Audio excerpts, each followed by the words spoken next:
सब लड़की धोखेबाज बारी रे। अब के कारण से प्यार करी रे। अब के कारण से प्यार करी रे। सब लड़की धोखेबाज बारी रे। अब के कारण से प्यार करी रे। सब लड़की धोखेबाज बारी रे। अब के कारण से प्यार करी रे। सब लड़की धोखेबाज बारी रे। कोटी मीठी मीठी बतिया रे। दिहे चूम के गलिया रे। अब के कारण से प्यार करी रे। सब लड़की धोखेबाज बारी रे।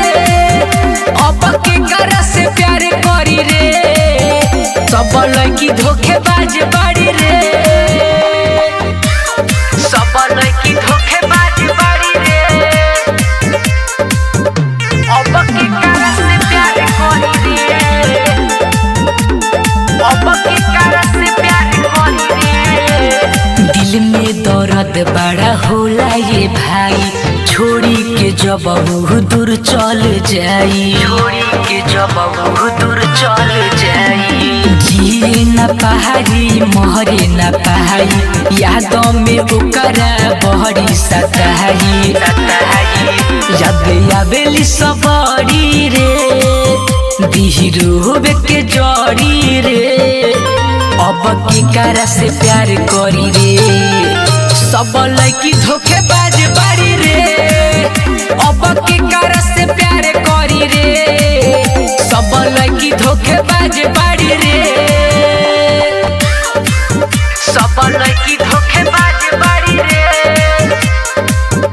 अब के कारण से प्यार करी रे। अब के कारण से प्यार करी रे। प्यार मेरो बल देख ले बानी। दिल के दर्द ही करन वे त जानी। दिल के दर्द ही करन वे त जानी। याद हुआ हाजी बड़ी रोवाई। छोड़ के भाजी दूर चल जाई। चल जाई जब हो खेला रतिया हो। धड़केला छतिया हो। अब के कारण से प्यार करी रे।